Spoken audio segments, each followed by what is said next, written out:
When we set out on this trip, we did not realize that it was going to be the journey of a lifetime. The journey of a lifetime. The journey of a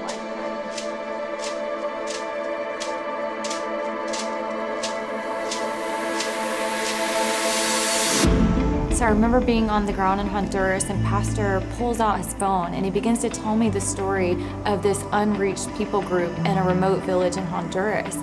And then he followed it with the question, would you go? Would you go and minister to these people? And just something in my heart was compelling me. I knew we had to go. We had to go and reach these people with the gospel.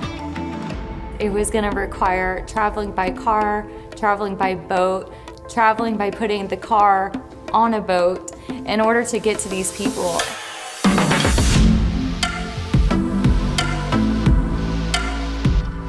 So here we are, we arrive at the river where we're gonna get on the canoes and we're unloading the vehicles. We have like 20 plus people to get into these canoes, all the supplies for Hope Day.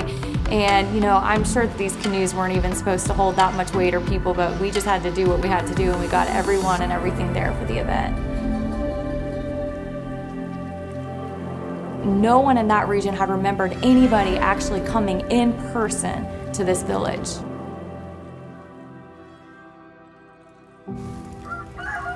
So that morning the sun comes up, but just the anticipation and the excitement of what God was going to do that day. And as we went to the venue and we saw the kids, I realized that, you know, they're coming from all over. The river actually divides Nicaragua and Honduras. So kids were coming by canoe from Nicaragua and kids were coming on mule. I mean, I remember seeing kids just tying their mules up, and I'm like, this is just unbelievable what kids are doing to actually get to this venue to be a part of this event. Hope Day is really one of my favorite events of the year, but there was just something so special about having a Hope Day in this region and just realizing, you know, the story of the children and the people in this area. Because of the remoteness of this area, we weren't really able to bring all the normal entertainment pieces that we have that make up a Hope Day. But I thought of just small things to bring that I thought the kids would enjoy. And I remember we blew up these beach balls and we threw them out to the kids, and just their faces were just so full of joy.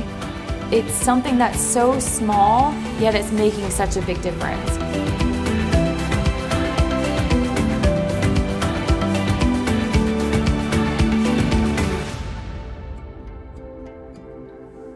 Over 60% of the people in Honduras live below the poverty line. So when you walk up to these homes, there's shelters that are made out of debris, and that's why the food bags are so important, because we're bringing things like rice and beans, things that are easily prepared that bring a fulfilled and satisfied feeling for the children. And so it's so important that we share the gospel with them, that we pray for them, that we let them know of a God and a hope in Jesus Christ that will never disappoint them, that God's always there for them. And so we're delivering more than just a bag. We're literally delivering the hope of the gospel of Jesus Christ.